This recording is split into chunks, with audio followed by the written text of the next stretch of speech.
Bonjour et bienvenue sur cette nouvelle vidéo. Aujourd'hui, nous allons parler de React. Alors, je sais, déjà beaucoup de youtubeurs le font. Je le fais pour avoir du contenu React parce que derrière, j'aimerais vous montrer des projets. L'idée, c'est d'aller faire du full stack. J'aimerais même vous montrer comment utiliser React avec TypeScript, mettre en place du SCSS, des choses qu'on voit un petit peu moins peut-être ailleurs. Et puis, utiliser finalement cet outil-là pour aller encore plus loin. Avec du cloud comme AWS Amplify ou des équivalents chez Azure, puisque c'est la plateforme Microsoft qui prend beaucoup de... Voilà, qui monte en puissance. Donc voilà, des choses qui sont très sympas, mais pour ça, je pense qu'il faut que j'aborde un petit peu les bases sur cette chaîne. Donc on va commencer aujourd'hui par faire ces premiers pas sur React. C'est parti!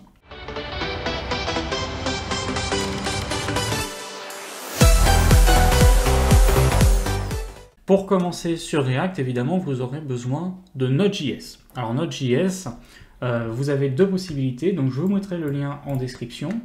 Et en fait, vous avez la version LTS pour Long Term Support. Donc moi, je vous conseille cette version-là, qui en est quand même la version 16. Et pour ceux qui veulent découvrir un petit peu les dernières features de Node.js, vous avez la version en développement ici, la version 17. Pour nous, cette version Long Term Support ira très très bien.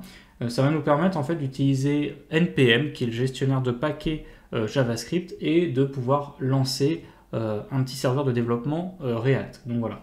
Donc installer ce petit outil-là, donc moi je l'ai déjà fait, donc vous allez avoir un petit MSI, vous le lancez. Si vous êtes sur un autre OS, ça fonctionnera différemment, mais en fait vous aurez tout d'expliqué normalement, tout va être facilement actionnable. Donc voilà, je vous mettrai le site en description et ensuite on utilisera un petit outil qui s'appelle Create React App qui va nous permettre de générer une application React avec une simple ligne de commande npx create react app et puis le nom de l'application. On n'aura plus qu'à s'y positionner, il ne faudra vraiment pas oublier de s'y positionner sinon vous ne pourrez pas lancer le serveur et donc vous pourrez lancer donc npm start pour lancer le serveur justement. Voilà, donc ça c'est le petit outil qu'on va utiliser pour générer l'application et on se lance directement. Donc moi j'ai un dossier test en fait dans lequel je me suis placé avec Visual Studio Code. Donc c'est très simple, hein, vous faites open folder ou ouvrir un dossier et vous allez chercher le dossier que vous voulez ouvrir. Donc moi c'était test, donc je sélectionne voilà, le dossier, j'y suis déjà. Et une fois que vous avez fait ça, vous pouvez lancer ici un terminal et lancer la commande npx create react app et moi je vais l'appeler my app. Hop. Donc si tout se passe bien, ça installe votre appli React. Moi ici en fait j'avais déjà create react app en global sur mon ordi, mais une ancienne version, donc il y a des conflits de versions, donc je réutilise plutôt la dernière version, donc la version 5. Donc là, je précise avec le petit add, je précise la version que je veux utiliser, ce qui va aller chercher la dernière version. Vous n'avez pas forcément besoin de le faire si vous n'avez pas installé React ou enfin Create React App en global sur votre machine précédemment, ce qui a peu de chances d'arriver. Mais moi, je l'avais fait, donc je suis obligé de préciser la version. Ça va vous générer en fait React, hein, vous voyez en fait c'est des librairies. Donc React c'est pas un framework à proprement parler, c'est une librairie JavaScript. D'ailleurs c'est comme ça que l'introduit le site officiel. C'est une librairie JavaScript vous allez voir qu'on va notamment utiliser une syntaxe qui s'appelle le JSX qui est un mélange en fait de HTML et de JavaScript. Donc je vais vous montrer ça. Mais c'est là que React intervient, c'est pour transformer cette syntaxe un petit peu bizarre, qui est plus facile à utiliser pour nous en tant que développeurs, mais qui n'est pas compris par le navigateur, hein, puisque le navigateur lui comprend du HTML, du CSS et du JavaScript, c'est tout, il comprend rien d'autre. Donc React va venir transformer ce JSX en HTML et en JavaScript correct. Voilà. Donc c'est l'idée qu'il y a derrière. Donc quand tout se passe bien, vous avez le petit API hacking à la fin. Donc il vous précise de ne pas oublier de vous placer dans votre dossier My App. Donc j'y vais. Et je peux dès à présent lancer mon serveur, donc npm start. Voilà, donc là si tout se passe bien, ça va se lancer sans trop de soucis. Donc là moi ça se lance. Alors c'est souvent sur le port 3000. Hein. C'est assez rare quand ça se lance ailleurs, c'est que le port 3000 est déjà utilisé en fait. Et donc normalement, si tout se passe bien, vous arrivez sur cette petite page qui vous dit que vous pouvez éditer finalement votre app.js pour modifier la page. Ok. Donc, justement, passons un petit peu à la structure de l'application. Donc l'app.js, il a dit que c'était dans le src ici. Alors avant d'aller voir dans le app.js, moi j'aimerais vous montrer le petit package.json. C'est un fichier très classique pour tous les projets JavaScript, que ce soit React, Vue, Angular, un projet backend, que ce soit avec Node ou n'importe quel framework. Donc vous avez toujours un petit package.json qui va lister notamment vos dépendances et quelques petites commandes actionnables par npm, donc par exemple start, qui sont en fait des raccourcis pour lancer des commandes plus complexes, comme React Script. Donc là, quand je vais taper npm start, en fait, c'est React Script qui va se lancer. Donc ça va lancer le serveur de développement, etc., etc. Donc évidemment, React est préconfiguré, il utilise des outils comme Webpack et Babel, des outils que vous pouvez apprendre à maîtriser, mais qui voilà, c'est pas obligatoire non plus. Vous pouvez très bien faire vos développements React sans savoir complètement utiliser les outils Webpack et Babel. Donc ça, c'est juste des outils qui vont permettre en fait de prendre votre JavaScript, de tout mettre dans un seul fichier et d'essayer de faire ça de la manière la plus légère possible et de façon à ce que tous les navigateurs puissent comprendre, même les navigateurs un peu anciens. Donc, typiquement, par exemple, Babel va vous transformer votre code JavaScript en code JavaScript correct, je sais pas, en ES5 par exemple, qui est une version un petit peu plus vieille de JavaScript, mais qui est compréhensible par plus de navigateurs. Ok, donc ça c'est pour les outils. Donc voilà, on a plusieurs commandes, donc on peut lancer le serveur de développement, on peut build l'application, ça peut nous servir pour la mettre en prod, lancer des tests, même si c'est pas le sujet de la vidéo, vous pouvez faire des tests.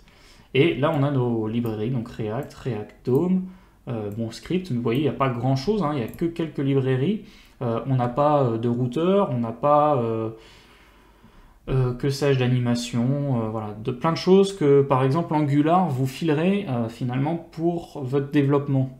Donc là on n'a rien de tout ça. Alors après React propose des outils pour React, mais vous êtes libre de choisir des librairies externes. Donc je reviens sur ce que l'application nous disait, donc c'est-à-dire aller éditer src app.js. Donc si j'y vais, je vais dans mon app.js et je regarde, j'ai tout ça. Donc moi, quand j'arrive pour la première fois, je ne comprends pas trop ce qui se passe. J'ai une fonction, bon ça je comprends, j'ai une fonction app qui renvoie un code un petit peu bizarre, puisque ça a l'air d'être du HTML, et en même temps ça n'en est pas vraiment. Il y a plein de petites choses un peu bizarres, notamment ce class name. Donc voilà, ça c'est des choses, en fait c'est un langage, une syntaxe un peu particulière qui s'appelle le JSX. Donc les classes CSS deviennent class name parce que class c'est un nom déjà utilisé en JavaScript. Pareil ici on a une écriture un peu bizarre avec des accolades, et en fait ces accolades ça va permettre d'écrire du JavaScript en plein milieu du HTML. Donc là qu'est-ce qui se passe? On va chercher le logo qu'on a importé et on le donne comme source de notre image. Donc voilà ce que ça veut dire. Donc en fait là-dedans on a donc ce qu'on appelle un composant app, donc sous forme de fonction, mais ça fonctionne très bien, qui renvoie du code JSX. Et en fait, derrière en coulisses, c'est React qui va fonctionner. Donc si je l'écris, en fait, même si voilà, c'est pas écrit à la base, en fait derrière c'est React qui prend ce code-là et qui va l'écrire en HTML valide. Voilà, donc je vais vous montrer un petit peu ce que ça peut donner tout à l'heure. Pour l'instant, on va essayer de comprendre un petit peu ce app finalement, comment il arrive jusque là.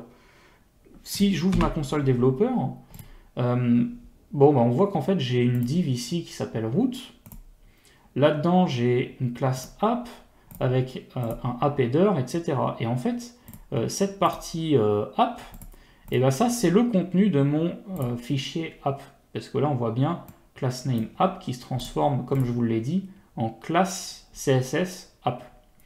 Donc c'est bien ça, en fait. On a notre contenu ici. Mais alors, comment ce contenu-là fait-il pour arriver dans une div root? C'est un peu bizarre. Et en fait, il suffit... Enfin, on va regarder un petit peu l'index.js. Et l'index.js, ce qu'il fait, c'est qu'il prend notre composant app. Donc, vous voyez, on peut l'écrire comme ça, Donc c'est une fonction, mais en fait c'est ce qu'on appelle un composant, qu'on peut écrire comme ça sous forme d'une balise HTML un petit peu créée par nos propres soins. Donc là on a créé une nouvelle balise, app, qui donc est un composant, et qui est injecté dans un élément du DOM dont l'ID est root. Bon, très bien. Et où est cette balise root? Et bien là, pour le savoir, il faut aller dans le dossier public. Il y a en fait un fichier HTML avec la balise root. Donc en fait, le navigateur, il commence par regarder cette page-là, et React, en fait, va injecter là-dedans tout ce qu'on écrit à partir de notre app.js. Donc finalement, notre composant app, c'est le point d'entrée du reste du développement du site en fait. Avec React, on va créer ce qu'on appelle des Single Page Applications, des SPA, hein, c'est quelque chose d'assez courant. Ce qui fait qu'en fait, on va recharger certaines parties de la page, mais on ne va pas faire des requêtes au serveur à chaque fois qu'on veut charger une nouvelle page. Et on a en fait cette impression, et c'est même une réalité, qu'en fait on a une seule page, et on va juste changer les éléments de cette page au fur et à mesure de la navigation. Donc au début on est sur la page d'accueil, donc le contenu ça va être par exemple un composant home, et en fait quand on va vouloir naviguer et changer de page, ben, on va afficher juste un nouveau composant, ça sera plus home, ça sera peut-être la page contact, ça sera peut-être autre chose, et ça va fonctionner comme ça, et au fur et à mesure on va venir injecter tout ça. Voilà. Donc maintenant faisons un petit peu le ménage, parce que quand on commence, bon, Report Web Vitals, c'est pas très intéressant. Donc ça je le retire pour faciliter un petit peu la compréhension. Pareil, le logo que j'utilise dans App ici, il ne me sert pas à grand chose. D'ailleurs, tout ça, je vais retirer tout ça aussi. On va essayer de faire ça un petit peu plus propre. On va juste mettre un petit H2, bienvenue. Et du coup, je retire le logo. Alors, hop, le logo, Report Web Vitals. Les tests, pareil, c'est pas le sujet de la vidéo, donc on peut dégager ça aussi. Hop. Donc je dégage tout ça, et en fait, donc, le public, j'y touche quasiment pas. Donc je garde l'index.js, l'index CSS, l'app.js et l'app CSS. Voilà, c'est à peu près tout. Donc vous voyez, maintenant, il y a une petite erreur. Je vais sauvegarder ça. Voilà, c'est bon. Donc là, maintenant, si je regarde mon site, bah, tout bêtement, on a un bienvenu. Voilà. Donc là, je vois bien mon H2 bienvenue. Donc, tout ce que je vais mettre là, ça va venir s'imbriquer en fait au fur et à mesure dans le DOM. Donc React en fait crée même ce qu'on appelle un DOM virtuel qui va permettre justement de rendre dynamiquement tous les changements qu'on fait dans le DOM, enfin dans son DOM virtuel. Donc voilà, ça va accélérer un petit peu le processus de rendu. Et en fait, donc je vous disais, ce truc-là, bah, en fait, c'est du JSX. Si on devait l'écrire proprement, je dirais, on le fait jamais, mais si on devait l'écrire grâce à React, en fait, en coulisses, qu'est-ce qui se passe? Donc je vais commenter ça. Donc vous pouvez commenter avec CTRL-KC. Voilà, ça commente toutes les lignes. Et au lieu de rendre ce code-là, je vais l'écrire avec React. Ça ferait quelque chose comme ça. Donc React Create Element. Donc je crée quoi? Je crée une div qui possède des objets, donc par exemple class name. Voilà. Donc ça c'est toutes les propriétés qu'on veut donner. Et puis ici, on va donner le contenu. Donc ce truc-là, et ce truc-là, vous l'avez deviné, bah, c'est un nouveau composant. Donc qu'est-ce qu'on a ici? On a de nouveau un React Create Element. Qui est un H2, qui n'a pas de propriété particulière, mais qui possède par contre un bienvenu. Voilà. Donc si je regarde ça, hop, ça, voilà. Donc si je regarde ça, hop là. Donc je recharge, enfin, voilà, normalement c'est fait automatiquement, mais du coup là, vous voyez, j'ai pas de, j'ai exactement la même chose, quoi. J'ai exactement la même chose, j'ai une classe app avec bienvenue, alors que j'ai commenté cette partie-là. Donc en fait, ici on a réussi à recréer avec la bibliothèque React le code qu'on écrit là, mais de manière un petit peu plus moins élégante, on va dire, et moins... Enfin, c'est un peu lourd, heureusement qu'on ne développe pas comme ça, parce que si on devait faire ça tout le temps, ça serait vraiment un enfer. Donc voilà, le JSX, en fait, ça revient à écrire ça. Donc en coulisses, moi je vous conseille d'importer React pour bien vous souvenir toujours de ça, c'est que derrière, bah, c'est ça qui se passe, quoi. Voilà.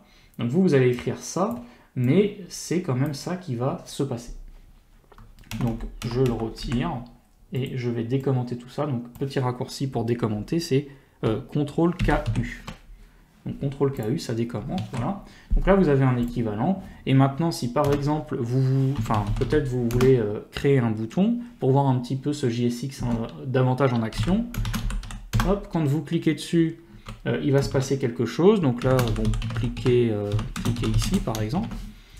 Et justement, là, vous allez en fait écrire du code JavaScript. Donc vous pouvez appeler une fonction qui existe déjà, ou appeler une fonction anonyme. Typiquement, ici, je peux créer une fonction anonyme qui va juste me dire « vous avez cliqué ».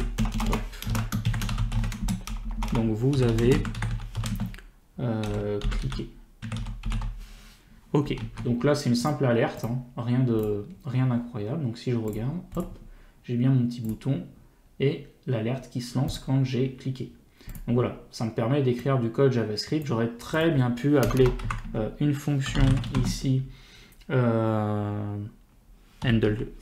handler, un truc comme ça. Ok, qui est donc une fonction fléchée et qui fait quoi? Qui m'ouvre une alerte. Vous avez cliqué. Ok, donc ça fait exactement la même chose, et donc là ici, ben, je peux appeler cette fonction-là clickhandler. Voilà. Alors attention, on l'écrit sans parenthèse, on l'écrit comme ça, parce qu'en fait on fait référence à la fonction qui est juste là. Si vous l'écrivez comme ça, en fait vous dites à la fonction de s'activer, donc dès que le composant va charger, la fonction va s'activer, alors que nous on veut qu'elle s'active juste au moment du clic. Donc on l'écrit comme ça, comme référence, et maintenant, donc j'ai toujours le fonctionnement que j'avais écrit avant, mais là je l'ai écrit sous forme d'une vraie fonction.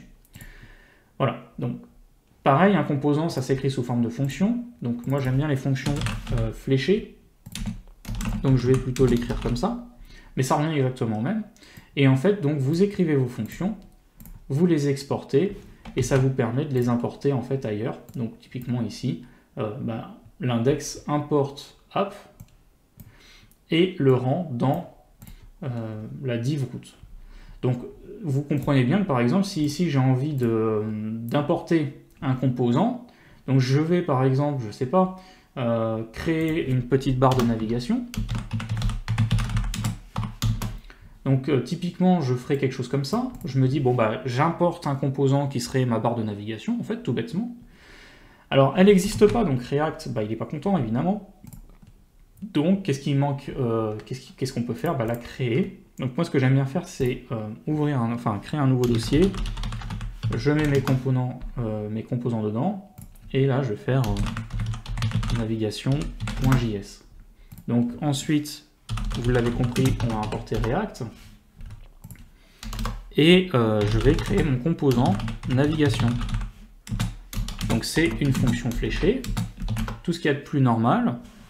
J'oublie pas de l'exporter parce que du coup, sinon je vais pas pouvoir l'importer ailleurs. Donc je l'exporte tout de suite. Ok.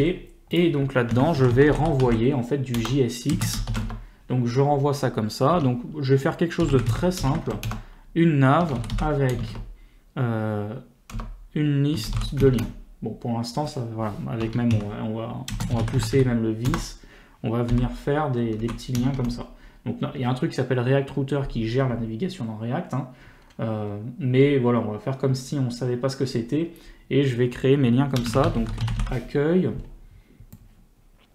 et je vais venir en créer 2-3 en dessous, donc je sais pas, projet, et puis contact. Ok. Donc une barre de navigation, tout ce qu'il y a de plus simple finalement, et je reviens dans mon application, enfin dans mon app, et maintenant, bon, la navigation il l'a toujours pas trouvée, mais maintenant elle existe, donc je vais pouvoir l'importer. Donc je l'importe, navigation, il la trouve tout seul d'ailleurs, et là si je sauvegarde, donc il y a quelques... Bon, il y a quelques... Voilà, React il vous signale quand même 2-3 petites choses. c'est parce que le href, l'attribut href, a besoin d'une valeur valide. Bon, là, c'est pas le cas, mais c'est juste pour l'exemple. Et donc, vous avez cette petite barre de navigation qui est absolument pas jolie du tout, mais qui a le mérite d'exister. Donc, vous avez réussi à importer, regardez, en fait, votre navigation, qui est tout bêtement la nav que j'ai écrit, en fait. La nav avec les UL, les LI, et voilà, et ça fonctionne impeccable. Donc maintenant, après, il faudrait évidemment travailler le style, mais là, c'est pas l'objet de la vidéo. Mais voilà, vous pouvez importer un petit peu tout ce que vous voulez. Vous les créez sur le côté, donc soit dans un dossier component, si vous écrivez des pages complètes, moi j'aime bien avoir un dossier page par exemple. Voilà, après, l'organisation, c'est un petit peu à vous de savoir comment vous aimez travailler. Mais vous pouvez importer un petit peu tout ce que vous voulez, et ce qui va créer en fait du code réutilisable et personnalisable en fait. Ça, on verra comment personnaliser justement ces composants un peu plus tard dans une prochaine vidéo. Mais je vous invite évidemment à créer un petit peu tout ça et à bidouiller un petit peu de votre côté, voir comment tout ça fonctionne. Voilà, donc j'espère que cette vidéo vous a plu. Évidemment, je le dis pas tout le temps, mais si la vidéo vous a plu, n'hésitez pas à la liker, à la commenter si vous avez des questions, des avis ou quoi que ce soit.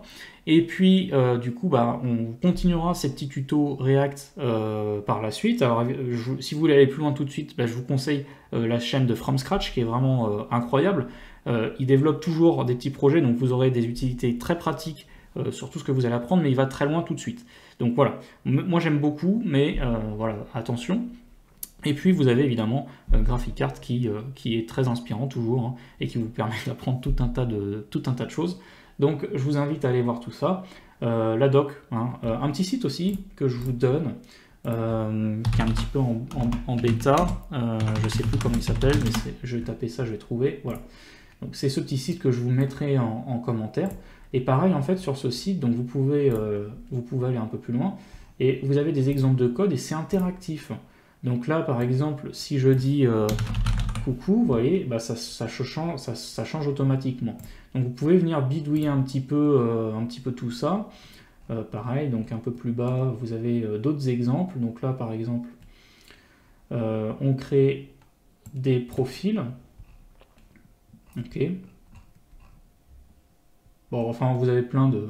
Voilà, vous pouvez venir bidouiller, je sais pas moi. Bon, je vous laisse aller voir ça, hein. Je vous mets le truc en description, parce que là, ça devient un peu long, et puis voilà, je vais pas forcément faire toutes les pages. Mais c'est super intéressant, parce que vous pouvez bidouiller le code, et voilà. Pour ma part, je vous retrouve dans une prochaine vidéo, probablement sur React, et d'ici là, portez-vous bien comme d'habitude.